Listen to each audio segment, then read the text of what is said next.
হাদি তো কোনো যুদ্ধ করতে গিয়ে মারা যান নাই, এখন কি হাদি শহীদ মর্যাদা পাবে? প্রিয় ভাইরা, আল্লাহ রাব্বুল আলামিন কোরআনে বলেছেন, যারা আল্লাহর রাস্তায় সরাসরি জিহাদ করে, কিতালে যায়, এরপরে মারা যায়, এরা হচ্ছে তাবাকাতান, শহীদের 1 নম্বর মর্যাদা, গ্রেড 1।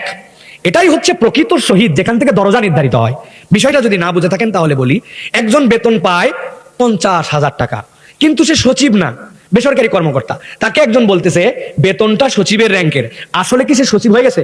না, সচিবও 50,000 টাকা পায়, সেও পায়, সে হয়তো কোনো একটা কোম্পানিতে চাকরি করে, কিন্তু র্যাঙ্কটা বেতনের দিক দিয়ে সমান। তাহলে আল্লাহর জন্য যে ডাইরেক্ট জীবন দিয়ে দেয়, সামনাসামনি যুদ্ধ করে জীবন দিয়ে দিছে, ওই শাহাদতটা মর্যাদার দিক দিয়ে স্ট্যান্ডার্ড। আল্লাহ নবী এর পরে বলছেন, কেউ যদি নিজের সম্পদ রক্ষা করতে যে, কেউ যদি অধিকার রক্ষা করতে যে, ডাকাত বা অন্য কারো দুষ্কৃতিকারীর আক্রমণে কেউ আগুনে পুড়ে যে, অথবা কোনো এমন একটা বিপর্যয়কর মৃত্যু যেই জায়গাতে সে প্রাকৃতিক বিপর্যয়, তাহলে আল্লাহ তাকে শাহাদতের দরজা দান করে দিবেন। সুবহানাল্লাহ বলেন। কিন্তু ওইটা আলাদা আর এইটা আলাদা। সেই হিসাবে বলবো, সে তো যুদ্ধ করতে যায় নাই, কিন্তু ইনসাফের পক্ষে ছিল, দ্বীনের পক্ষে ছিল, আল্লাহ রাসূলের পক্ষে ছিল, কোরআনকে পছন্দ করত, হাফেজে কোরআন ছিল, কোরআনের সিনার মধ্যে কোরআন ছিল।